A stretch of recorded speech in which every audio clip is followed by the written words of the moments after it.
கிறிஸ்து இயேசுக்குள் மிகவும் பிரியமான சகோதர சகோதரிகளே, நம்முடைய பிதாவாகிய தேவனோட நாமத்தினாலும் அருமை இரட்சகர் கர்த்தர் இயேசுவோட நாமத்தினாலும் அன்பையும் மற்றும் வாழ்த்துக்களையும் தெரிவித்துக் கொள்கிறேன். அன்பான சகோதர சகோதரிகளே, நாம் தொடர்ந்து பார்க்கிற இந்த ஒரு வெளிப்படுத்தின விசேஷ தியானத்தை தேவனுடைய பெரிய கிருபைனால நம்ம கடந்த வாரம் முதல் அதிகாரத்தை நம்ம துவங்கினோம். அதுல முதல் 3 வசனங்கள் நம்ம பார்த்து முடிச்சிருந்து நம்ம பார்த்தோம். ஸோ அன்பான சகோதர சகோதரிகளே, இன்னைக்கு நம்ம பார்க்கக்கூடிய விஷயங்கள் என்னன்னு பார்க்கும்போது, வெளிப்படுத்தின விசேஷம் 1ஆம் அதிகாரம் 4 - 6 வசனங்கள் 4 - 6 வசனங்களை நம்ம தியானிக்க போறோம். ஸோ முதல் 3 வசனம் எதை குறித்து இருந்ததுன்னு பார்க்கும்போது, ஆரிஜின் அண்ட் பர்பஸ், அதாவது வெளிப்படுத்தின விசேஷம், அது உருவாக்குன விதம் மற்றும் அதோட நோக்கத்தை பார்த்தோம். இந்த நாள்ல நம்ம என்ன பார்க்கலாம்னு பார்க்கும்போது, வாழ்த்துக்கள், ஒரு பொதுவான வாழ்த்துதல்.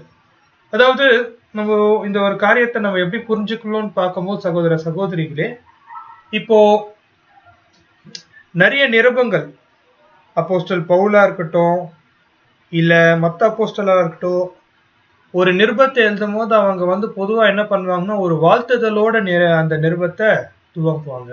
அதே போல இந்த ஒரு வெளிப்படுத்தின விசேஷத்தை நம்ம பார்க்கும்போது, ஒரு இந்த நிருபத்துக்கான வாழ்த்துதல், ஒரு கிரீட்டிங்ஸ்.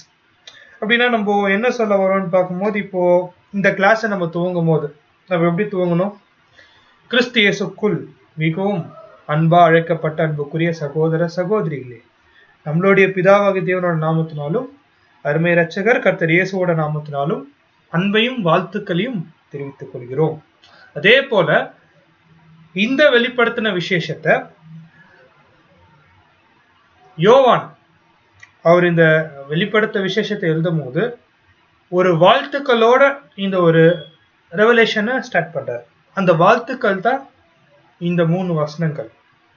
ஸோ அன்பான சகோதர சகோதரிகளை, முதலாவது நம்ம என்ன பண்ணலான்னு பார்க்கும்போது, இந்த வாழ்த்துக்கள் எப்படி போகுது, இல்ல எப்படி இந்த வாழ்த்துக்களை தெரிவிக்கிறாருன்னு நம்ம அந்த வசனத்தை வாசிக்கலாம்.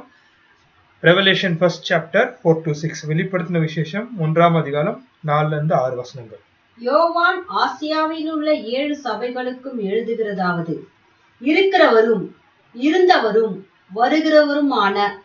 வருகிறவருமானவராலும் அவருடைய சிங்காசனத்திற்கு முன்பாக இருக்கிற 7 ஆவிகளாலும் உண்மையுள்ள சாட்சியும் மரித்தோரிலிருந்து முதற் பிறந்தவரும் பூமியின் ராஜாக்களுக்கு அதிபதியுமாகிய இயேசு கிறிஸ்துவினாலும் உங்களுக்கு கிருபையும் சமாதானம் உண்டாவதாக. நம்மிடத்தில் அன்பு கூர்ந்து தமது இரத்தத்தினாலே தம்முடைய பாவங்களார தம்மை கழுவி தம்முடைய பிதாவாகிய தேவனுக்கு முன்பாக நம்மை ராஜாக்களும் ஆசாரியர்களும் ஆக்கின அவருக்கு மகிமையும் வல்லமையும் என்றென்றைக்கும் உண்டாயிருப்பதாக. ஆமென். சகோதர சகோதரிகளே, இந்த வாழ்த்துதல் இன்னைக்கு நம்ம தியானிக்க போறோம். ஸோ அன்பான சகோதர சகோதரிகளே, இன்னைக்கு நம்ம ரொம்ப விசேஷமாக ஒரு சிரமமான இல்ல ஒரு கஷ்டமான வசனத்தை தியானிக்க போறோம். அதுவும் ஒரு வாழ்த்துக்களான ஒரு வசனம். நம்ம அந்த ஒரு வசனத்தை நம்ம நேரடியாக தியானிக்க துவங்கலாம். வெளிப்படுத்தின விசேஷம் 1ஆம் அதிகாரம் 4ஆம் வசனம். யோவான் ஆசியாவில் உள்ள 7 சபைகளுக்கு எழுதுகிறதாவது, இருக்கிறவரும் இருந்தவரும் வருகிறவருமானவராலும் அவருடைய சிங்காசனத்திற்கு முன்பாக இருக்கிற 7 ஆவிகளாலும். பாருங்க, இதுதான் இந்த வசனத்தை தான் நம்ம கொஞ்சம் தியானிக்க போறோம். இருக்கிறவர், இருந்தவர், வருகிறவர். இருக்கிறவர், இருந்தவர், வருகிறவர்.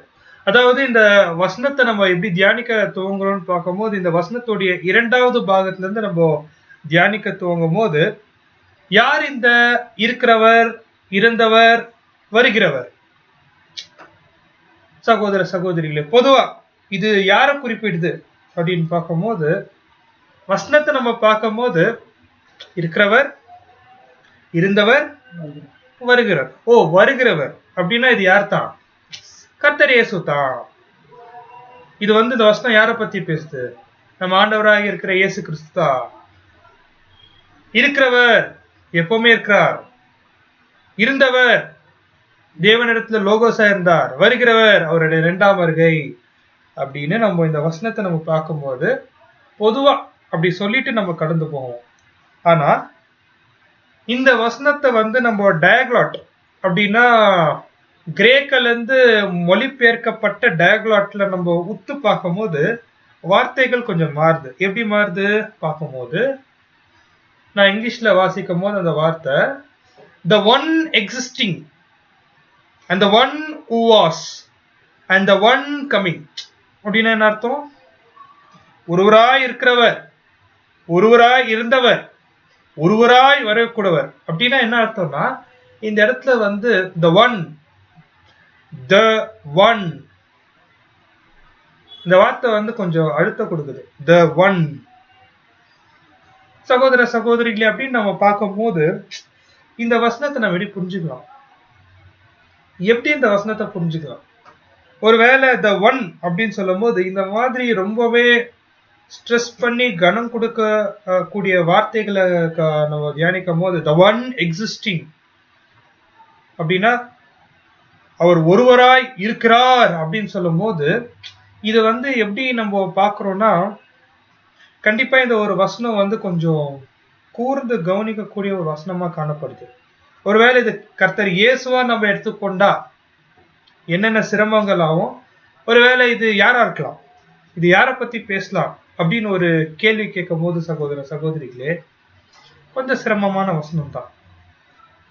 இப்ப இந்த வசனத்தை நம்ம எப்படி புரிஞ்சுக்கலாம், இல்ல இந்த வசனத்தை நம்ம எப்படி புரிஞ்சுக்க முயற்சிக்கலாம்னு பார்க்கும்போது, ஒரு 2 பாடத்துக்கு முன்பாக ஒரு பாயிண்ட நம்ம பார்த்தோம். என்னன்னா, இந்த வெளிப்படுத்தின விசேஷத்துல ஒருவேளை இருக்கக்கூடிய அடையாள வார்த்தைகள் இல்ல அடையாள பாஷையை நம்ம கண்டுபிடிக்கணும்னா எப்படி நம்ம கண்டுபிடிக்கலாம் அப்படின்னு ஒரு கேள்வி கேட்கும் போது ஒரு 2 வகையில நம்ம கண்டுபிடிக்கலாம்னு பார்த்தோம். அந்த 2 வகை என்னன்னு பார்க்கும்போது, முதலாவது அந்த அடையாள பாஷை முழு பைபிள்ல எப்படி கொடுக்கப்பட்டிருக்கு. 2வது வெளிப்படுத்தின விசேஷத்துக்குள்ளேயே அந்த அடையாள பாஷை எப்படி பயன்பட்டு இருக்கு. இதுதான் அந்த 2 மெத்தட். இன்னைக்கு நம்ம எந்த மெத்தடை கையாள போறோம்னா, இருந்தவர், இருக்கிறவர், வருகிறவர் என்னக்கூடிய வார்த்தை வெளிப்படுத்தின விசேஷத்துல எங்கெங்கெல்லாம் பயன்பட்டு இருக்கு, ஒருவேளை அந்த இடத்துல அதை யாரை பத்தி பேசியிருக்கு, கர்த்தர் இயேசு பத்தி பேசியிருக்கா இல்ல வேற யாரை பத்தினா பேசியிருக்கா அப்படின்னு ஒரு கேள்வி கேட்கும் போது இப்ப நம்ம என்ன பண்ணலாம்னா, வெளிப்படுத்தின விசேஷம் 1ஆம் அதிகாரம் 4ஆம் வசனத்தை நம்ம வாசிச்சோம். அதே போல ஒரே பேட்டர்ன்ல வெளிப்படுத்தின விசேஷம் 1ஆம் அதிகாரம் 8ஆம் வசனத்துல அதே வசனங்கள் அப்படியே ரிப்பீட் ஆகுறது நம்ம பார்க்கிறோம். வாசிக்கலாம். வெளிப்படுத்தல் 1:8. இருக்கிறவரும் இருந்தவரும் வருகிறவரும் ஆகிய சர்வ வல்லமையுள்ள கர்த்தர், நான் ஆல்பாவும் ஒமேகாவும் ஆதியும் அந்தமாய் இருக்கிறேன் என்று திருவுளம் பற்றுகின்றார். இப்ப பார்க்கும் போது இருக்கிறவர், இருந்தவர், வருகிறவர், சர்வ வல்லமை உள்ள கர்த்தர் அப்படின்னு சொல்லிட்டு 8ஆம் வசனத்துல இருக்கு.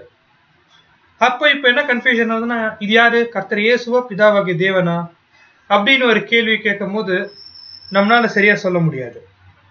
இன்னொரு வசனத்தை வாசிக்கலாம். வெளிப்படுத்தல் 4ஆம் அதிகாரம் 8ஆம் வசனம். Revelation 4:8. அந்த 4 ஜீவன்களிலும் ஒவ்வொன்றும் அவ்வாறு சிறகுள்ளவைகளும் சுற்றிலும் உள்ளேயும் கண்களால் நிறைந்தவைகளுமாயிருந்தன.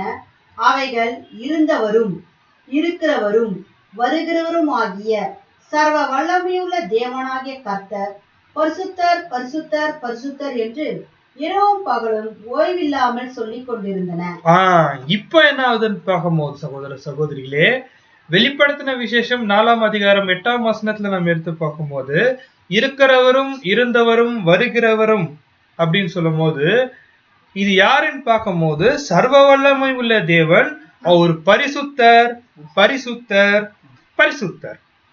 எப்பவுமே வெளிப்படுத்தின விசேஷத்துல ஒரு காரியம் 3 வாட்டி ரிப்பீட் ஆச்சுன்னா, உதாரணத்துக்கு பரிசுத்தர் பரிசுத்தர் பரிசுத்தர்னா அது எதை குறிக்குதுன்னா ஒரு முழுமையை குறிக்குது, ஒரு கம்ப்ளீட் குறிக்குது.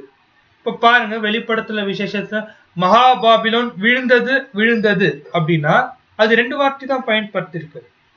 அப்படின்னா அது முழுசா என்ன ஆகல, விழல. ஒருவேளை விழுந்தது விழுந்தது விழுந்தது அப்படின்னு சொன்னா அது முற்றிலுமாக என்ன ஆயிடுச்சு, நாசம் ஆயிடுச்சுன்னு அர்த்தம். சகோதர சகோதரிகளே, இந்த இடத்துல பார்க்கும்போது சர்வ வல்லமை உள்ள தேவன் பரிசுத்தர் பரிசுத்தர் பரிசுத்தர்ன்னு சொல்லும் போது இது யார பத்தி பேசுதுன்னு பார்க்கும்போது பிதாவாகிய தேவன் பத்தி பேசுது இந்த வசனம். அப்படின்னா இந்த வெளிப்படுத்தின விசேஷமாக 4ஆம் அதிகாரம் முற்றும் முழுவதுமா யார பத்தி பேசக்கூடிய ஒரு அதிகாரமா இருக்குன்னு பார்க்கும்போது பிதாவாகிய தேவன். சோ இந்த வசனத்தை வச்சு பின்னாடி நம்ம பார்க்கும்போது மத்த வசனங்களை யார பத்தி தான் பேசியிருக்கணும், பிதாவாகிய தேவனை பத்தி தான் பேசியிருக்கணும். அப்படின்னா வெளிப்படுத்தின விசேஷம் 1ஆம் அதிகாரம் 4ஆம் வசனத்தை நம்ம பார்க்கும்போது இருக்கிறவரும் இருந்தவரும் வருகிறோம் அப்படின்னு நம்ம சொல்லும் போது இது யார பத்தி பேசுதுன்னா பிதாவாகிய தேவனை பத்தி பேசுதுன்னு நம்ம பார்க்கணும். ஆனாலும் சகோதர சகோதரிகளே, இது நம்ம எளிமையா நம்ம எப்படி கண்டுபிடிச்சோம்னு பார்க்கும்போது வெளிப்படுத்தின விசேஷத்தை எப்படி தியானிக்குமோ அதுல முக்கியமா 3வது ஸ்டெப் வெளிப்படுத்தின விசேஷத்துக்குள்ள இருக்கக்கூடிய அடையாளங்கள் வச்சே நம்ம என்ன பண்ணலாம்னா அந்த வசனத்துக்கான அர்த்தத்தை கண்டுபிடிக்கிறோம். அந்த ஒரு மெத்தடை வச்சு நம்ம இது பிதாவாகிய தேவன் கண்டுபிடிச்சிட்டோம். ஆனா எப்பவுமே ஒரு வேத மாணவர்கள் அப்படின்னு சொல்லும் போது வசனத்தை ரீசன் பண்ணும், அலசி ஆராயணும். அதுக்கான விளக்கத்தை நம்ம ஒரு வசனத்தை எடுத்து முன் வைக்கிறோம்னா அது எல்லாருக்கும் புரியுற தன்மையா இருக்கணும், எல்லாரும் கன்வின்ஸ் ஆகணும். சத்தியம் சத்தியமா போதிக்கும் போது அந்த சத்தியம் எல்லாருக்கும் என்ன ஆகணும், அது புரியணும். ஆனா இருக்கிறவர் இருந்தவர் வருகிறவர் அப்படின்னு சொல்லும் போது இது பிதாவாகிய தேவன் பத்தி பேசுனா அது ஏன், அது எப்படி பேசுது எனக்குடைய ஒரு காரணத்தை நம்ம என்ன பண்ணோம்னா இந்த ஒரு கிளாஸ்ல நம்ம என்ன பண்ண போறோம்னு பார்க்கும்போது சகோதர சகோதரிகளே தியானிக்க போறோம். ஆனா இப்பத்துக்கு நம்ம என்ன பண்ணலாம்னு பார்க்கும்போது இருக்கிறவர் இருந்தவர் வருகிறவர் இது யாருன்னா பிதாவாகிய தேவன் கண்டுபிடிச்சாச்சு. இது ஏன் கர்த்தர் இயேசு இல்லைன்னு நம்ம முதலாவது கண்டுபிடிக்கணும். அதுதான் முக்கியமான பாயிண்ட். இது ஏன் கர்த்தர் இயேசு இல்லைன்னு கண்டுபிடிச்சிட்டா இது பிதாவாகிய தேவன் தான் நம்ம என்ன பண்ணலாம்னா ரொம்ப ஈஸியா கண்டுபிடிச்சிடலாம். இப்போ இது கர்த்தர் இயேசு இல்ல நம்ம எப்படி சொல்றோம்னு பார்க்கும்போது இந்த வசனத்துல நம்ம அந்த முக்கியமான வார்த்தைகள் பார்க்கும்போது இருக்கிறவர் இருந்தவர் வருகிறவர் இந்த 3 வார்த்தையை நம்ம எடுத்து பார்க்கும்போது இருக்கிறவர் ஒன் எக்ஸிஸ்டிங் டயக்லாட்ல இருந்து எடுத்து பார்க்கும்போது எக்ஸிஸ்டிங்னா எப்பவுமே இருக்கிறார். அந்த விதத்துல இது கர்த்தர் இயேசுக்கு நம்ம பொருத்தி பார்த்தா எப்பவுமே கர்த்தர் இயேசு இருக்கிறான்னு ஆமா கர்த்தர் இயேசு எப்பவுமே இருக்கிறார். ஆனா இப்போ இந்த நாள்ல நம்ம வெளிப்படுத்துற விசேஷத்தை எடுத்து பார்க்கும்போது கர்த்தர் இயேசு எங்க இருக்கிறார் அப்படின்னு பார்க்கும்போது பூமியில இருக்கிறார். அவருடைய 2ஆம் பிரசனம் என்ன ஆயிடுச்சு, துவங்கிடுச்சு. ஏற்கனவே அவருடைய பிரசனம் என்ன ஆயிடுச்சு, துவங்கிடுச்சு.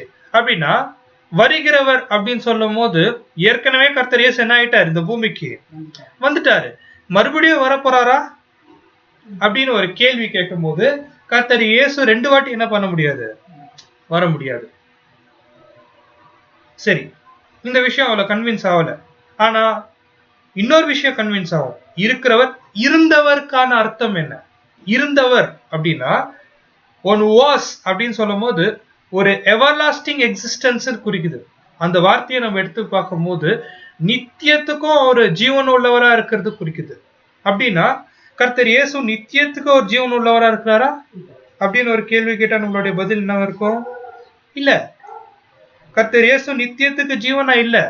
அப்படின்னா என்ன அர்த்தம், பிதாவாகிய தேவன் ஒரு பர்டிகுலர் டைம்ல கர்த்தர் இயேசுவை சிருஷ்டி செஞ்சார்.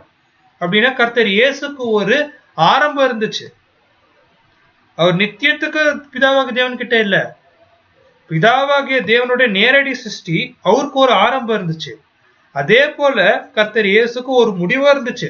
எப்ப அந்த முடிவுன்னு பார்க்கும்போது மாம்சமா ஒரு இந்த பூமியில ஆக்கப்பட்டு அந்த 33 வருஷம் இந்த பூமியில வாழ்ந்து அந்த 3 நாள் எங்க இருந்தாரு, அந்த பூமியில இருந்தாரு, அந்த கல்லறையில இருந்தாரு. பாருங்க சகோதர சகோதரிகளே, அப்படி பார்க்கும்போது நித்தியத்துக்கு கர்த்தர் இயேசு என்ன ஆகல, இல்ல. அவருக்குன்னு ஒரு துவக்கம் இருந்துச்சு, அவருக்குன்னு ஒரு முடிவு இருந்துச்சு. சோ அந்த ஆங்கிள் நம்ம பார்க்கும்போது சகோதர சகோதரிகளே, இந்த வார்த்தை வந்து ஒருவராம், அந்த ஒருவரார் the one அப்படின்னு சொல்லும் போது இந்த இடத்துல அந்த கர்த்தர் இயேசுக்கு அது பொருத்தி பார்க்க முடியாது. சரி, வருகிறவர் எனக்கூடிய ஒரு வார்த்தை இருக்கு பாத்தீங்களா, அந்த வார்த்தையை நம்ம எடுத்து பார்க்கும் போது கர்த்தர் இயேசுக்கு பொருந்துதா, அந்த வார்த்தை பொருந்துதான்னு பார்க்கும்போது அந்த வார்த்தையும் பொருந்தல. ஏன்னா அது பரோஷியா இல்ல. பரோஷியா என்ன? பிரசன்ஸ், பிரசன்னம். அந்த வார்த்தை பிரசன்னம் இல்ல, மாறாக அந்த வார்த்தையோட கிரேக்க வார்த்தை என்னன்னு பார்க்கும்போது பிரசன்ஸ் இல்ல, எர்கோமைன், எர்கோமைன், எர்கோமைன், G2064, G2064. தயவு செய்து இந்த ஒரு எர்கோமைனை வந்து அண்டர்லைன் பண்ணுங்க, எழுதி வச்சுக்கோங்க. ரொம்ப முக்கியமான சத்தியம். எர்கோமைன், இருக்கிறவர், இருந்தவர், வருகிறவர். இந்த இடத்துல கர்த்தர் இயேசு நம்ம ஏன் பயன்படுத்த முடியாதுன்னு பார்க்கும்போது அவருடைய பிரசனம் ஏற்கனவே வந்துச்சு, அதனால இந்த வார்த்தையை பயன்படுத்த முடியாது. கர்த்தர் இயேசுக்கு ஒரு ஆரம்பம் இருக்கு, முடிவு இருக்கு, சதா காலமும் இருக்கிறவர் இல்ல, அதனால இந்த வார்த்தையை பயன்படுத்த முடியாது. மூணாவது, வருகிறவர் சொல்லக்கூடிய வார்த்தை அது பரோஷியா இல்ல, எர்கோமைன் அப்படின்னு சொல்லும் போது இந்த எர்கோமைன்னா என்ன, அதுதான் இப்ப நம்ம ஆராய்ச்சி பண்ண போறோம். ஒரு 2 வசனம் சகோதர சகோதரிகளே, இது முக்கியமான வசனம். ஒரு 2 வசனம் எர்கோமைன் பத்தி நம்ம ஆராய்ச்சி செஞ்சுட்டு மறுபடியும் நம்ம வெளிப்படுத்தின விசேஷத்துக்குள்ள வரலாம். அந்த எர்கோமைன்னா என்ன பார்க்கும்போது ஒரு வசனத்தை வாசிக்கலாம். யோவான் 14ஆம் அதிகாரம் 2-3. John 14th chapter 2-3. என் பிதாவின் வீட்டில் அநேக வாசஸ்தலம் உண்டு, அப்படி இல்லாதிருந்தால் நான் உங்களுக்கு சொல்லியிருப்பேன். ஒரு ஸ்தலத்தை உங்களுக்காக ஆயத்த பண்ண போகிறேன். நான் போய் உங்களுக்காக ஸ்தலத்தை ஆயத்த பண்ணின பின்பு நான் இருக்கிற இடத்திலே நீங்களும் இருக்கும்படி நான் மறுபடியும் வந்து உங்களை என்னிடத்தில் சேர்த்துக் கொள்வேன். பாருங்க, ரொம்ப ஆச்சரியமான ஒரு பேரபிள், ஓமை இது. என் பிதா வீட்டில் வாசஸ்தலங்கள் உண்டு, நான் போயிட்டு அதை ஆயத்த செஞ்சுட்டு வந்து உங்களை என்ன பண்ணுவேன், கூட்டிட்டு போவேன். இந்த இடத்துல வரக்கூடிய வார்த்தை வந்து உங்களை கூட்டிட்டு போவேன்னு சொல்லக்கூடிய அந்த வார்த்தை ஐ வில் கம் அகெயின் எனக்கூடிய வார்த்தைக்கான மீனிங் என்னன்னு பார்க்கும்போது பரோஷியா இல்ல, பரோஷியா இல்ல. ஆனாலும் இந்த வார்த்தை எதுக்குதான் பயன்படுத்துதுன்னா கர்த்தர் இயேசுடைய 2ஆம் வருகைக்கு பிறகு நடக்கக்கூடிய நிகழ்ச்சியை தான் இது வந்து என்ன ஆகுது, இந்த ஒரு வசனத்தை குறிக்குது. கர்த்தர் இயேசுடைய 2ஆம் வருகைக்கு பின்பு நடக்கிற விஷயத்தை தான் குறிக்குது. ஆனா இங்க வரக்கூடிய வார்த்தை வந்து, அது வந்து பரோஷியா இல்ல, எர்கோமைன். எர்கோமைன் அப்படின்னா எர்கோமைன்னா என்ன அர்த்தம் பாருங்க. கர்த்தர் இயேசுடைய 2ஆம் பிரசன்னத்துல வந்துட்டு பிறகு என்ன ஒரு காரியத்தை அவர் செய்வாரு அப்படின்னு நம்ம பார்க்கும் போது சகோதர சகோதரிகளே, கர்த்தர் இயேசு 1874 இந்த பூமியில வந்துட்டார். அவர் வந்துட்டு பிறகு என்ன நடக்குதுன்னா, மரிச்ச பரிசுத்தவான்கள்லாம் என்ன ஆயிட்டாங்கன்னா முதலாம் உயிர்த்தெழுதல்ல வானத்துல எடுத்துக்கொள்ளப்பட்டாங்க. அப்படின்னா என்ன அர்த்தம்னா, இப்போ கர்த்தர் இயேசு கூட உயிர்த்தெழுத பரிசுத்தவான்கள் எங்க இருக்கிறாங்கன்னா இங்க இருக்கிறாங்க.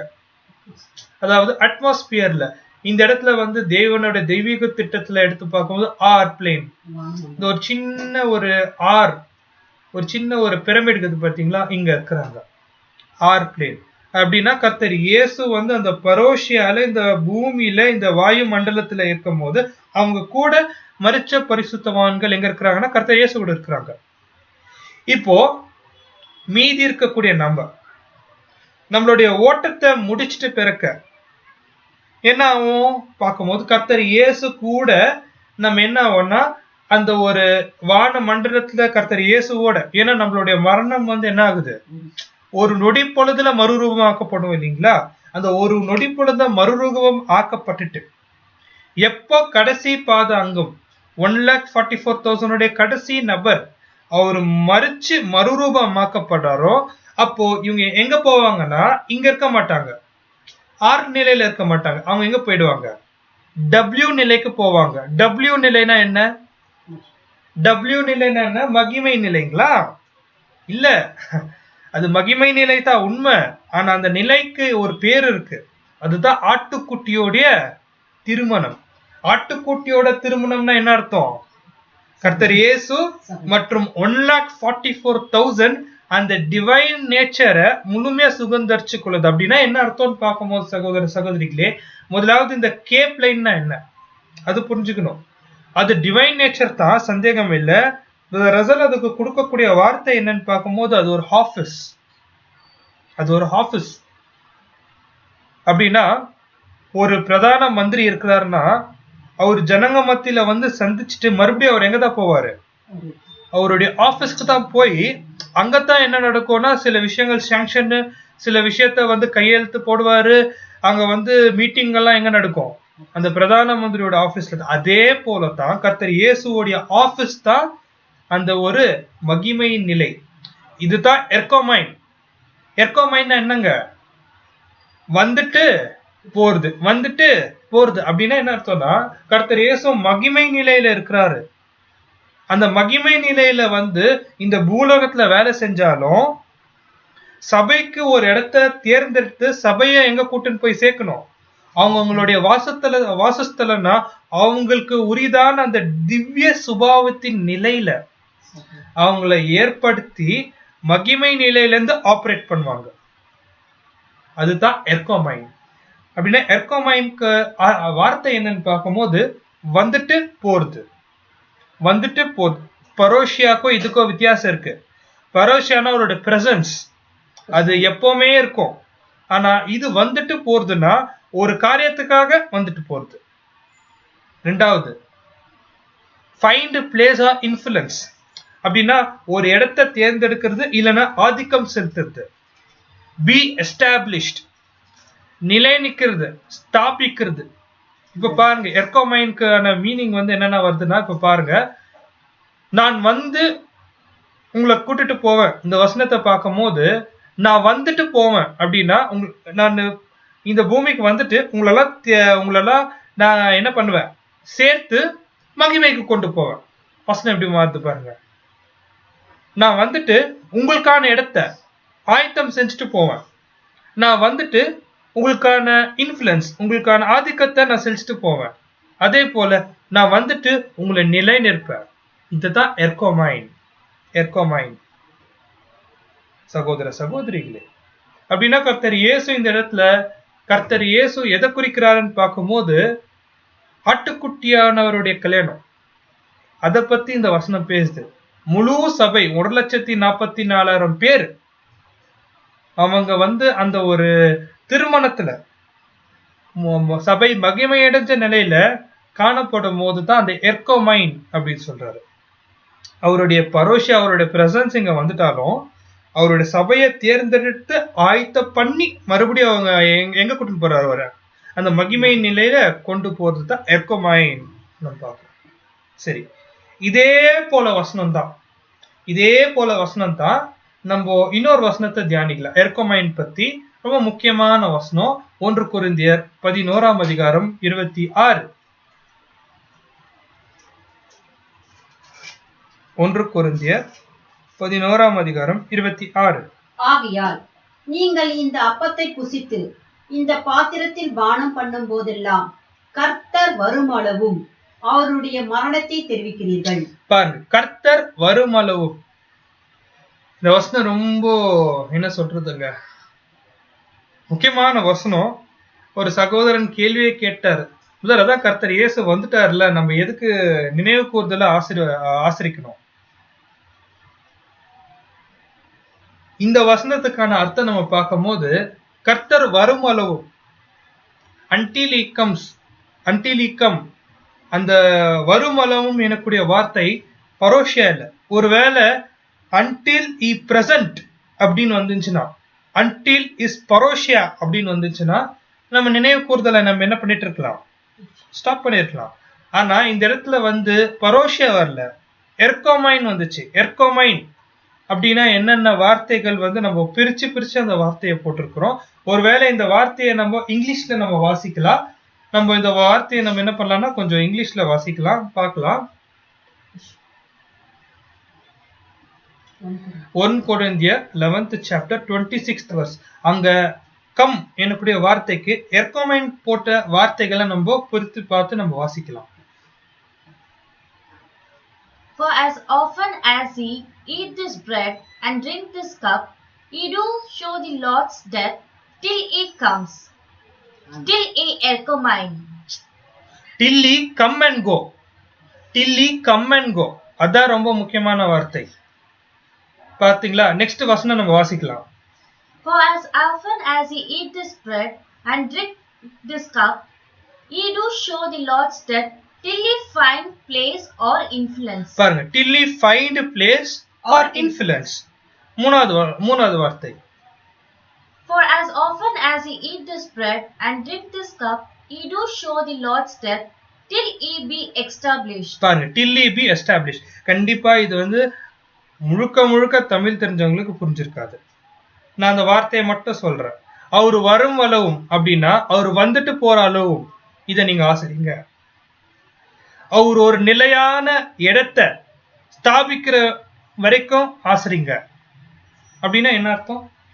இது மூணுக்கும் ஒரே அர்த்தமா வேற அர்த்தம் வருதுங்களா? பார்க்கும்போது மூணுக்கும் ஒரே அர்த்தம் தான். அந்த அர்த்தம் என்னன்னு பார்க்கும்போது சபை முடிகிற வரைக்கும் நீங்க என்ன பண்ணுங்க? ஆசிரிங்க. இங்க வரக்கூடிய வார்த்தை பரோஷியால எர்கோமைன் எனக்கூடிய ஒரு வார்த்தை வருதுனால அவர் வந்துட்டு போற அப்படின்னா என்ன அர்த்தம்னா அவர் வந்து தன்னுடைய சபைய தன்னுடைய மனவாட்டிய கொண்டு போகிற அளவுக்கு ஆயத்த பண்ணி அவங்களை கொண்டு போற வரைக்கும் இதை நீங்க செய்யுங்க. இல்ல அவங்களுக்கான ஒரு நிரந்தரமான இடத்தை தேவன் அவருக்கு கொடுக்கிற வரைக்கும் செய்யுங்க. நிலையாக அவங்க ஸ்தாபிக்கிற வரைக்கும் இதை செய்யுங்க. எர்கோமைன் சகோதர சகோதரிகளே, சோ இதுதான் ரசல் வந்து குறிப்பிடும் போது ஒரே வார்த்தையில முடிச்சிட்டாரு. Till the last member is gathered to him behind the veil to participate to a fuller degree. அப்படின்னா கடைசி மெம்பர், கடைசி பாத அங்கம் அவங்க முடிகிற வரைக்கும் கர்த்தர் இயேசுவோடைய அந்த நினைவு கூறுதலை என்ன பண்ணக்கூடாது? நிறுத்தவே கூடாது. சகோதர சகோதரிகளே, அப்படின்னா இந்த எர்கோமைன் எனக்கூடிய ஒரு வார்த்தை பரோஷியா இல்ல. ரெண்டுத்துக்கும் ஒரே வார்த்தையில வெவ்வேறு வார்த்தை வருகிறது நம்ம பார்க்கிறோம். இப்ப நம்ம என்ன பண்ணலாம்னு பார்க்கும்போது இந்த புரிதலோட வெளிப்படுத்தின விசேஷத்தை நம்ம என்ன பண்ணலாம்னா வாசிக்கலாம். இது எப்படி பிதாவாகிய தேவனுக்கு பொருந்ததுன்னு நம்ம பார்க்கும்போது வெளிப்படுத்தல் 1ஆம் அதிகாரம் 4ஆம் வசனம். யோவான் ஆசியாவில் உள்ள 7 சபைகளுக்கு எழுதுகிறதாவது, இருக்கிறவரும் இருந்தவரும் வருகிறவரும் ஆனவராலும் அவருடைய சிங்காசனத்திற்கு முன்பாய் இருக்கிற 7 ஆவிகளாலும். இருக்கிறவர், இருந்தவர், வருகிறவர் அப்படின்னு சொல்லும் போது இருக்கிறவர்னா ஒன்றான மெய் தேவனா சதா காலம் இருக்கிறவர். இருந்தவர்னா அவருக்கு முடிவில்லை, அவரு ever lasting to ever lasting, நித்தியத்துக்குல இருந்து நித்தியத்துக்கு அவர் என்ன ஆகிறாரு? இருக்கிறவர். அதே போல வருகிறவர் அப்படின்னு சொல்லும் போது இந்த இடத்துல வந்து சில உதாரணங்கள் எர்கோமைனுக்கான இன்னும் சில சிமிலரான வேர்ட்ஸ் பொருத்தமான வார்த்தைகள் நம்ம வாசிக்கலாம். ரெவலேஷன் 21:3. அதுக்கு முன்பாக வருகிறவர் அப்படின்னு சொல்லும் போது பிதாவாகிய தேவன் பூமிக்கு வருவாரா ஒரு கேள்வி கேட்கும் போது கண்டிப்பா பிதாவாகிய தேவன் இந்த பூமிக்கு வரமாட்டார்.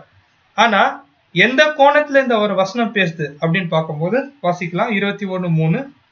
மேலும் பரலோகத்திலிருந்து உண்டான ஒரு பெரு சத்தத்தை கேட்டேன். அது இதோ மனுஷர்களிடத்திலே தேவனுடைய வாசஸ்தலம் இருக்கிறது, அவர்களிடத்தில் அவர் வாசமாய் இருப்பார், அவர்களும் அவருடைய ஜனங்களாய் இருப்பார்கள். தேவன் தாமே அவர்களோடு கூட இருந்து அவர்களுடைய தேவனாய் இருப்பார். தேவன் தாமே அவர்களோட கூட இருந்து அப்படின்னா என்ன அர்த்தம்? பிதாவாகிய யார் கூட இருக்கிறாங்களா?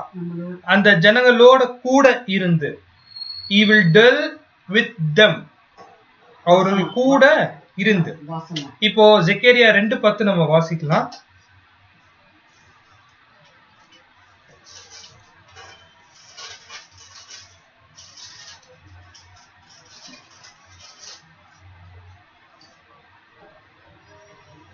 சீயோன் குமார்த்தியே, கெம்பீரித்து பாடு. இதோ நான் வந்து உன் நடுவில் வாசம் பண்ணுவேன் என்று கர்த்தர் சொல்கிறார். நான் வந்து உங்களோட கூட வாசம் செய்வேன்னு யார் சொல்றாருன்னா கர்த்தர் சொல்லுகிறார். இந்த லார்ட் LORD பிதாவாகிய தேவன் பத்தி பேசுது. உங்களோட வந்து வாசம் செய் அப்படின்னா என்ன அர்த்தம்? பிதாவாகிய தேவன் லிட்டரலா வந்து வாசம் செய்வாரா அப்படின்னு ஒரு கேள்வி கேட்கும் போது மறுபடியுமாக நம்ம பயன்படுத்த வார்த்தை எர்கோமைன்.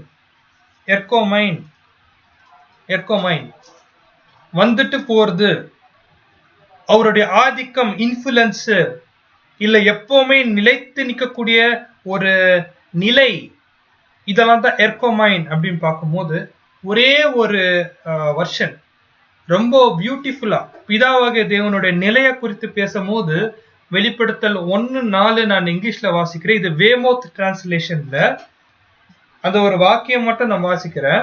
For him who is and was and evermore will be. evermoreனா எப்பொழுதும் நித்தியத்துக்கும் இருப்பார். அப்படின்னா என்னன்னு பார்க்கும்போது சகோதர சகோதரிகளே, இந்த எர்கோமைனுடைய வார்த்தையை நம்ம எடுத்து பார்க்கும்போது பல பல வார்த்தைகள் வருது. வருகிறார்னா வெறும் வருகிறார்ல வந்துட்டு போவார். வருகிறார் அப்படின்னு சொன்னா அவருடைய இன்ஃப்ளூயன்ஸ் இருக்கும், ஆதிக்கம் இருக்கும், இல்ல அவர் வந்து நிலைத்திருப்பார், இல்ல எப்பொழுதும் இருப்பார். இந்த ஒரு வார்த்தையை போட்டு நம்ம வாசிக்கும் போது எப்பவுமே இருக்கிறார் பிதாவாகிய தேவன், நித்தியத்துக்கு இருக்கிறார், எப்பவுமே நிலைத்திருக்கிறார். அதுதான் வந்து இந்த ஒரு வார்த்தைக்கான அர்த்தமா இருக்கு. நம்ம பார்க்கிறோம் எர்கோமைன், அந்த வருகைக்கான மீனிங் வந்து எர்கோமைன், பரோஷியா அங்க இல்ல. சோ பிதாவாகிய தேவனுக்கு இந்த வார்த்தையை பொறுத்து பார்க்கும் போது ரொம்பவே அருமையா அங்க காணப்படுறது நாம் பார்க்கிறோம். சரி, இப்போ இந்த ஒரு வசனத்தை நம்ம வாசிக்கும் போது எப்படி நம்ம ரொம்ப சிம்பிளிஃபைடு, ரொம்ப சுருக்கமா நம்ம வாசிக்கும் போது வெளிப்படுத்தல் 1ஆம் அதிகாரம் 4ஆம் வசனம். யோவான் ஆசியாவில் உள்ள 7 சபைகளுக்கு எழுதுகிறதாவது, போதுங்க. இங்க இருக்கிறவர், இருந்தவர், வருகிறவர், அந்த ஒரு வார்த்தையை எடுத்து பிதாவாகிய தேவன் சொல்லிட்டு அப்படியே படிங்க. யோவான் ஆசியாவில் உள்ள 7 சபைகளுக்கு எழுதுகிறதாவது, பிதாவாகிய தேவன் அவருடைய சிங்காசனத்திற்கு முன்பாக இருக்கிற 7 ஆவிகளாலும். பாத்தீங்களா இப்ப எவ்வளவு பியூட்டிஃபுல்லா அந்த ஒரு வசனம் மாறிச்சு. அப்படின்னா ஒரு வாழ்த்துக்களை துவங்கும் போது இந்த இடத்துல யோவான் யாரத்தான் அட்ரஸ் பண்ணி பேசுறாருன்னு பார்க்கும்போது பிதாவாகிய தேவன், சர்வ வல்லமை ஒரு தேவனை வந்து அட்ரஸ் பண்ணி இந்த ஒரு வார்த்தையை பேசும்போது இதுக்கான முழுமையான அர்த்தம் அங்க தெரியுது நம்ம பார்க்கிறோம். இப்ப வசனத்துக்கான முதல் பகுதி, 2வது பகுதி, 3வது பகுதி எல்லாம் நம்ம சேர்த்து நம்ம பார்க்கும் போது மறுபடியும் வாசிக்கலாம். வெளிப்படுத்தல் 1:4. யோவான் ஆசியாவில் உள்ள 7 சபைகளுக்கு எழுதுகிறதாவது, பாருங்க, யோவான் ஆசியாவில் உள்ள இருக்கக்கூடிய 7 சபைகளுக்கு எழுதுவதாவது. அப்படின்னா சகோதர சகோதரிகளே, இந்த ஒரு வெளிப்படுத்தின விசேஷத்துல ஆசியால இருக்கக்கூடிய 7 சபைனா அப்படின்னா மற்ற உலக பகுதியில் இருக்கக்கூடிய சபைக்கு யோவான் எழுதலையா அப்படின்னு நம்ம கேட்கக்கூடாது. ஏன்னா இது முற்றிலும் அடையாள பாஷையில எழுதியிருக்கு. அப்படின்னா இந்த இடத்துல ஆசியா அப்படின்னா என்ன, அந்த 7 சபைகள் அப்படின்னா என்ன அப்படின்னு பார்க்கும்போது தேவனுடைய அடிமையா இருக்கக்கூடிய யோவான் ஆசியாவில் உள்ள 7 சபைக்கு அவர் எழுதுறார் அப்படின்னு சொல்லும் போது ஆசியானா என்ன அப்படின்னு பார்க்கும்போது சேரு, சகதி, மட்டியார், பூகி, சேரு. 7 சபைகள்னா என்ன அர்த்தம்னா 7னா ஒரு பரிபூர்ண எண், 7 காலகட்டத்தில் இருக்கிற சபை குறிக்குது. சோ இந்த இடத்த நம்ம எப்படி நம்ம இந்த ஒரு வார்த்தையை பார்க்கணும்னா யோவான் சேரும் சகதியா இருக்கக்கூடிய இந்த உலகத்துல இருக்கக்கூடிய 7 சபை காலத்துல வாழக்கூடிய சகோதர சகோதரிகளுக்கு எழுதுவதாவது அப்படித்தான் இந்த ஒரு வார்த்தை துவங்குது. 7 சபை காலகட்டங்கள் அப்படின்னு சொல்லும் போது நம்மளுடைய மூத்த சகோதரர் கொடுக்கக்கூடிய ஒரு அருமையான ஒரு வாக்கியம் என்னன்னா 7 சபை காலகட்டத்துல ஒரு சபையும் நம்ம எடுத்து பார்த்தா அதுக்குள்ள 100,000 எக்லிஷியாஸ் இருக்குமா. 7 சபை காலகட்டத்தை நம்ம எடுத்து பார்க்கும்போது அதுக்குள்ள 100,000 எக்லீஷியாஸ் இருக்குமா. அப்படின்னா என்ன அர்த்தம்? இப்ப நம்ம லெவதோக்கியா காலத்துல வாழ்ந்துன்னு இருக்கிறோம்னா, திருப்பத்தூர்ல இருக்கிறவங்க நீங்க பிலோதோப்பியால இல்ல, நீங்களும் லெவதோக்கியால தான் இருக்கிறீங்க. ஒருவேளை காட்பாடியில இருக்கக்கூடிய சகோதரர்கள் பிலோதெல்பியாவை தைத்திரால இல்ல, அவரும் லெவதோக்கியால தான் இருக்கிறாரு. அப்படின்னா இப்போ லெவதோக்கியா அப்படின்னு சொல்லும் போது எவ்வளவு சபை இருக்கு.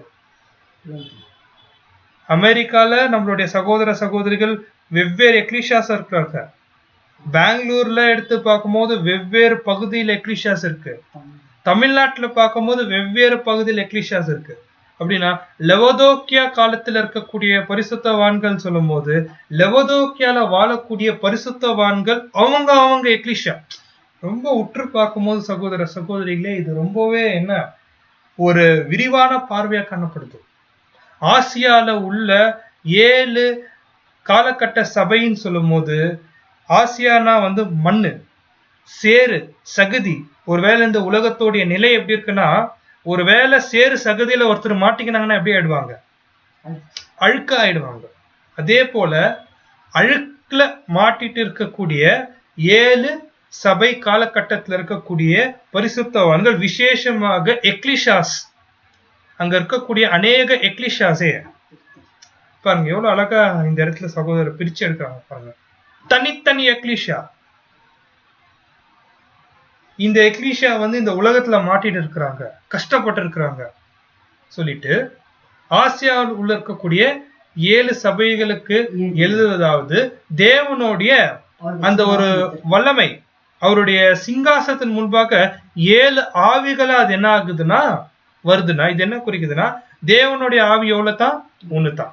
ஸ்பிரிட் ஆஃப் காட் ஒண்ணுதான்.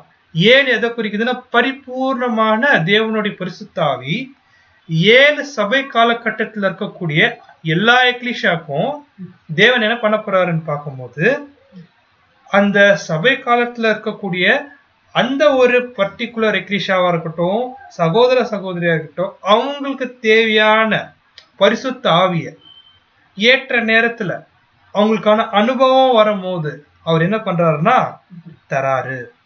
எப்படி அவருடைய ஏற்ற நேரத்துல அவரு அந்த ஒரு பரிசுத்த ஆவிய சபைக்கு தராரு அப்படின்னு பார்க்கும்போது, 1 கொரிந்தியர்ல 12ஆம் அதிகாரத்துல நம்ம வாசிக்கும் போது வெவ்வேறு ஆங்கிள் என்ன பண்ணாருன்னு பார்க்கும்போது சபையை தேவன் பயன்படுத்தினார்.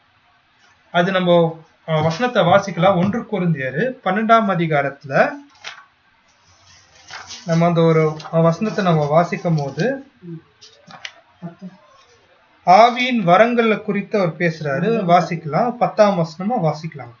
வேறொருவனுக்கு அந்த ஆவியினாலே விசுவாசம், வேறொருவனுக்கு அந்த ஆவியினாலே குணமாக்கும் வரங்களும், வேறொருவனுக்கு அற்புதங்களை செய்யும் சக்தியும், வேறொருவனுக்கு தீர்க்கதரிசனம் உரைத்தலும், வேறொருவனுக்கு ஆவிகளை பகுத்தறிதலும், வேறொருவனுக்கு பற்பல பாஷைகளை பேசுதலும், வேறொருவனுக்கு பாஷைகள் வியாக்கியானம் பண்ணுதலும் அளிக்கப்படுகிறது. பாருங்க, இப்ப பார்க்கும் போது சகோதர சகோதரிகளே, அந்த 7 காலகட்ட சபையில தேவன் அவரோட பரிசுத்த ஆவி எப்படி பயன்படுத்துறாருன்னு பார்க்கும்போது, பைபிள் இல்லாத நாட்கள்ல பல பல பாஷைகள், அற்புதங்கள், அடையாளங்கள் குறித்து என்ன பண்றாரு, அப்படி அந்த ஒரு ஆவியை கொடுத்து, அந்த ஆவியின் வரங்களை கொடுத்து அவர் என்ன பண்றாரு, பலப்படுத்துறாரு. அப்படியே நம்ம இப்போ கடைசி காலகட்டமாக கூடிய 7ஆம் காலகட்ட சபைக்கு நம்ம எடுத்து பார்க்கும். இப்போ நமக்கு பாஷைகளும் இல்ல அற்புத அடையாளங்கள் தேவையில்லை. ஏன்னா நமக்கு வேதாகமும் இருக்கு, சாட்சியாகமும் இருக்கு, நம்மளுக்கு பைபிள் இருக்கு. அதை பார்க்கிலும் ஏற்ற கால சத்தியம், அறுவடை சத்தியங்கள் நம்ம கையில இருக்கு. அதை பார்க்கிலும் கர்த்தர் இயேசுவே நம்ம கூட அவர் என்ன பண்றாரு, சத்தியத்தை பரிமாற. இப்ப பார்க்கும் போது சகோதர சகோதரிகளே, இப்ப தேவனுடைய பரிசுத்த ஆவி அந்த 7 காலகட்ட சபைக்கு எவ்வளவு அருமையா அது என்ன ஆகுதுன்னு பார்க்கும்போது தேவன் வழி நடத்துறாரு நம்ம பார்க்கிறோம். அப்படி தேவன் இந்த ஒரு 7 காலகட்ட சபையும் வழி நடத்தினாரோ, இவங்க எங்கதான் இருக்கிறாங்கன்னா ஆசியால தான் இருக்கிறாங்க. அப்படின்னா மண்ணுல தான் இருக்கிறாங்க, சேரும் சகதியா தான் இருக்கிறாங்க. ஒருவேளை நம்ம பார்க்கும் போது சகோதர சகோதரிகளே, உண்மையான சபை எப்படி இருக்கும்னா மண்ணுல தான் இருக்கும். அதனாலதான் பிதாவாகிய தேவன் அவங்களுக்கு கொடுக்கக்கூடிய முதல் வார்த்தை என்னன்னு பார்க்கும்போது, உங்க மத்தியில கிருபையும் சமாதானமும் உண்டாவ கடவுது.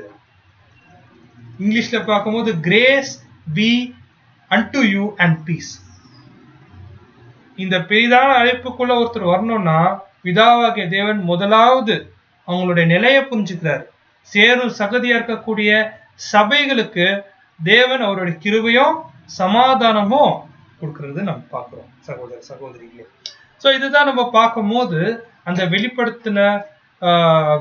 வெளிப்படுத்தின விசேஷம் 1ஆம் அதிகாரம் 4ஆம் வசனத்துல யோவான் அந்த 7 காலகட்ட சபைக்கு விசேஷமாக அதுக்குள்ள இருக்கக்கூடிய 100,000 எக்லிஷியாஸ்க்கு சொல்லக்கூடிய விஷயம் என்னன்னா, பிதாவாகிய தேவனுடைய நாமத்திலிருந்து மண்ணுலயும் சேத்துலயும் சகுதிலையும் இந்த உலகத்துல வாழக்கூடிய 7 சபை காலகட்டத்தில் இருக்கக்கூடிய பரிசுத்தவான்களுக்கு, அவங்களுடைய புது சிருஷ்டிய வளர்க்க முடியாத சூழல்ல காணப்படுற பரிசுத்தவான்களுக்கு முதலாவது கிருபையும் சமாதானமும் உண்டாவ கடவுது எனக்கூடிய ஒரு வாழ்த்துக்களோட பிதாவாகிய தேவனுடைய அந்த ஒரு பரிசுத்த ஆவி 7 காலகட்ட சபையில வெவ்வேறு அனுபவத்துக்குள்ள போகக்கூடிய சபைக்கு ஏற்ற நேரத்துல அவருடைய ஆவியை கொண்டு அவர்களை பலப்படுத்தக்கூடிய அந்த ஒரு முக்கியமான வாழ்த்துக்கள் மாத்திரம் இல்ல, வாக்குத்தத்தமா இருக்கக்கூடிய வசனம் தான் வெளிப்படுத்தின விசேஷம் 1ஆம் அதிகாரம் 4ஆம் வசனம். சகோதர சகோதரிகளே, சோ இந்த ஒரு பாயிண்ட் நம்ம என்ன பண்ணலாம்னா மனசுல வச்சுக்கொண்டு 5-6 நம்ம தொடர்ந்து அப்படியே வாசிக்கலாம். உண்மையுள்ள சாட்சியும் மரித்தோரிலிருந்து முதற் பிறந்தவரும் பூமியின் ராஜாக்களுக்கு அதிபதியுமாகிய இயேசு கிறிஸ்துவினாலும் உங்களுக்கு கிருபையும் சமாதானமும் உண்டாவதாக. பாருங்க, இங்க தமிழ்ல அந்த வார்த்தையை கீழே வந்துச்சு, ஆனா அது மேல இருக்கணும், பரவாயில்ல. இப்ப கர்த்தர் இயேசு பத்தி நெக்ஸ்ட் என்ன பண்றாருன்னா, கர்த்தர் இயேசுவோடைய அன்பான சீஷனா இருக்கக்கூடிய யோவான் இப்போ கர்த்தர் இயேசு பத்தி அவர் பேசுறாரு. கர்த்தர் இயேசு பத்தி பேசும்போது முதலாவது என்ன சொல்றாருன்னு பார்க்கும்போது, ஒரு ஃபெய்த்ஃபுல் விட்னஸ், ஒரு உண்மையான விசுவாசமான சாட்சி. கர்த்தர் இயேசு எப்படி இருக்கிறார் பார்க்கும்போது நமக்கு கர்த்தர் இயேசு ஒரு மாதிரியா இருக்கிறார், ஒரு பரிபூர்ணமான எக்ஸாம்பிளா இருக்கிறார். அதுதான் உண்மையான சாட்சி குறிக்குது. நெக்ஸ்ட் நம்ம பார்க்கும்போது அவர் மரித்தும் முதல் பலனா மாறிட்டார். அவர் மரித்து முதல் பிறந்தவரும் அப்படின்னா the first begotten of the dead. அவர் சாவுல இருந்து ஃபர்ஸ்ட் உயிர் தெழுந்து வந்தவர் யாரு? ஆனா இந்த இடத்துல ரொம்ப பியூட்டிஃபுல்லான பாயிண்ட் என்னன்னு பார்க்கும்போது, begotten தேவனால் நேரடியா சிருஷ்டி செஞ்சவர் யார் தான்? கர்த்தர் இயேசு தான். அதே போல மரணத்தை முற்றிலுமாக ஜெயம் கொண்டவரும் யார் தான்? கர்த்தர் இயேசு. அதனாலதான் அவர் உண்மையான சாட்சியா யாருக்கு மாறிட்டாரு? நமக்கு மாறிட்டாரு. உண்மையான சபை வாய்ப்புல இருக்க நமக்கு மாறிட்டார். அதுதான் இந்த இடத்துல யோவான் சொல்றாரு. அதுக்கப்புறம் அவர் எப்ப உண்மையான ஒரு சாட்சியாக மரித்து முற்றிலும் ஜெயம் கொண்டு அந்த ஒரு மரணத்தையே அவர் மேற்கொண்டு முதல் பலனாக முதலாம் உயிர்த்தெழுதல்ல முதல் புது சிருஷ்டியாக அவர் மாறிட்ட பிறகு இந்த பூமியில இருக்கக்கூடிய ராஜாக்களுக்கெல்லாம் இவர் என்ன ஆயிட்டாரு? அதிபதியா மாறிட்டாரு. அவர் அதிபதியா மாறின மாத்திரம் இல்ல, அந்த ஸ்தானத்துல இருந்து யார ரொம்ப அன்பு கூறிட்டாரு? நம்மள அன்பு கூறிட்டாரு. எப்படி அன்பு கூறினாருன்னு பார்க்கும்போது, தன்னுடைய சொந்த ரத்தத்துல அவருடைய சொந்த ரத்தத்தினால என்ன பண்ணிட்டாருன்னு பார்க்கும்போது நம்மளுடைய பாவங்களை என்ன பண்ணிட்டாரு? கழுவிட்டாரு. அப்படின்னா இந்த இடத்துல முழுக்க முழுக்க யோவான் கர்த்தர் இயேசுவோடைய அன்பு நம்ம மேல எந்த அளவுக்கு அதிகமா இருக்கு எனக்கூடிய ஒரு விஷயத்த இந்த இடத்துல கர்த்தர் இயேசுவை மிகப்படுத்தி யோவான் பேசிட்டு நெக்ஸ்ட் என்ன சொல்றாருன்னா, இந்த மாதிரி கர்த்தர் இயேசு அவருடைய ரத்தத்தினால நம்மளை மீட் எடுத்துட்டாரு. அதோடைய பலன் என்ன? அதோடைய விளைவு என்ன? இந்த யுகத்துல கர்த்தர் இயேசுவை நம்ம ஏற்றுக்கொண்டோம், புது சிருஷ்டியாக இந்த ஓட்டத்துக்குள்ள வந்துட்டோம். அதோடைய பலன் என்னன்னு பார்க்கும்போது 1ஆம் அதிகாரம் 6ஆம் வசனத்தை வாசிக்கும் போது, நம்மிடத்தில் அன்பு கூர்ந்து தமது ரத்தத்தினாலே நம்முடைய பாவங்களார நம்மை கழுவி தம்முடைய பிதாவாகிய தேவனுக்கு முன்பாக நம்மை பாருங்க, தம்முடைய பிதாவாகிய தேவனுக்கு முன்பாக நம்மை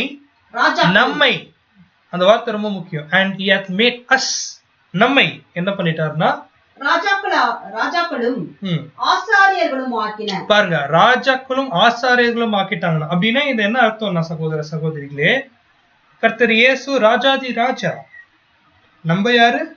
ராஜாக்கள் மற்றும் ஆசாரியர்கள். அப்படின்னா இது இந்த வார்த்தை என்ன குறிக்குது? இந்த இந்த இந்த இடத்துல ஏன் ராஜாக்களும் ஆசாரியர்களும் எனக்கு வார்த்தையை பயன்படுத்தணும்னா, எதுக்கு ராஜா எதுக்கு ஆசாரியர் பார்க்கும்போது ராஜ்யத்துக்கு. அப்படின்னா சகோதர சகோதரிகளே, தேவனோட ராஜ்யத்தை குறித்து நம்ம பார்க்கும்போது முழு மனுக்குலத்துக்காக தேவன் ஏற்படுத்தி வைக்கிறது தான் அந்த தேவனோட ராஜ்யம். ஆனா விசேஷமாக மனுக்குலத்தோடைய அந்த ஒரு என்ன சொல்றது பெனிஃபிட், மனுக்குலத்துக்கான ஆசீர்வாதத்துக்கு அந்த ராஜ்யம் தேவன் அவரோட தெய்வீக திட்டத்துல வச்சாலும் அந்த ராஜ்யத்தை யாருக்காக பிரதானமா உருவாக்குறாரு? யாருக்காக பிரதானமா உருவாக்குறாருன்னா நமக்காகத்தான். இப்போ தேவனோட ராஜ்யம் யாருக்கு அப்படின்னு பார்க்கும்போது நமக்கு தான். அதுதான் இந்த இடத்துல பார்க்கும்போது கர்த்தர் இயேசுவோடைய ரத்தத்தால் மீட்கப்பட்ட சபைக்கு இந்த இடத்துல கொடுக்கக்கூடிய வாக்குத்தத்தம் என்னன்னா, ராஜ்யமே உங்களுக்கு தான். சொல்லிட்டாரு இல்லைங்களா, பயப்படாதே சிறுமந்தையே, ராஜ்யத்தை கொடுக்கறதுக்கு பிதா என்ன இருக்கிறாரு? பிரியமா இருக்கிறாருன்னா அந்த ராஜ்யமே யாருக்கு தான்? நமக்கு. அந்த ராஜ்யத்துல நம்மளுடைய வேலை என்னன்னு பார்க்கும்போது ராஜாக்களும் ஆசாரியரும் யாருக்குன்னு பார்க்கும்போது இயேசு கிறிஸ்துவோடைய தேவனுக்கும் பிதாக்கும்.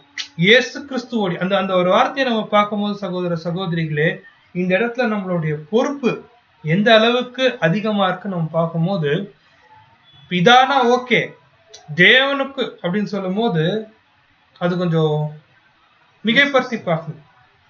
For God and His Father, அவருக்கு நம்ம ராஜாக்களும் ஆசாரியர்களா இருக்கிறோம். அடுத்த பகுதி வாசிக்கும் போது, அவருக்கு மகிமையும் வல்லமையும் என்றென்றைக்கும் உண்டாயிருப்பதாக. ஆமென். அவருக்கு வல்லமையும் மகிமையும் என்றென்றைக்கும் உண்டாகுவதாக. அப்படின்னா வல்லமையும் மகிமையும் சொல்லும் போது இந்த இடத்துல கிரேக்க வார்த்தை என்ன வருதுன்னா, அவருடைய மகிமை வெளித்தோற்றமாக வருது அப்படின்னு சொல்றாரு.